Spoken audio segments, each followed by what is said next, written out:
The scene opens on a misty, ancient Celtic village. Flickering firelight illuminates worried faces. Long ago, when the veil between the worlds was thin, the ancient Celts celebrated Samhain, a festival marking the end of summer and the descent into the dark half of the year. It was a time of both celebration and fear. For on this night, the boundary between the living and the dead blurred, allowing spirits to roam freely among the living. The villagers, led by their wise druid, gathered around bonfires, their faces painted with grotesque masks. These were not mere decorations, but wards against malevolent spirits, disguises meant to confuse the wandering souls. They offered food and drink to appease the restless spirits, hoping to ward off bad luck and ensure a safe passage through the coming winter. This was a night of respect, a night of trepidation, but it was also a night of stories. Stories whispered around crackling fires, tales of mischievous fairies, vengeful banshees, and the restless souls of the departed.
This practice, known as souling, became a tradition of its own.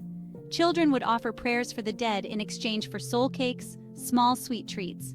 It was a transaction, a way of ensuring good fortune for both the living and the departed. As waves of immigrants, particularly from Ireland and Scotland, arrived in America, they brought their Halloween traditions with them. The carving of turnips was replaced by the readily available pumpkin, becoming the iconic jack-o'-lantern we know today. Costumes became more elaborate, reflecting the playful and increasingly commercialized nature of the holiday. And the ancient practice of souling transformed into the familiar cry of trick or treat, a playful threat, a light-hearted reminder of the ancient belief in mischievous spirits. The trick was a subtle nod to the potential for pranks if treats were not forthcoming, a playful echo of the ancient fear of restless spirits. The treat, of course, was the sweet reward, the modern equivalent of the soul cakes offered centuries ago.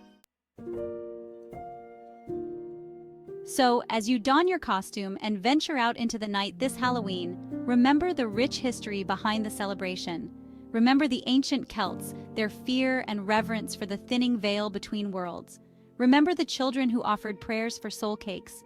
And remember that the playful cry of trick or treat echoes the whispers of ancient traditions, a reminder of a time when the line between the living and the dead was blurred, and the night was filled with both magic and mystery.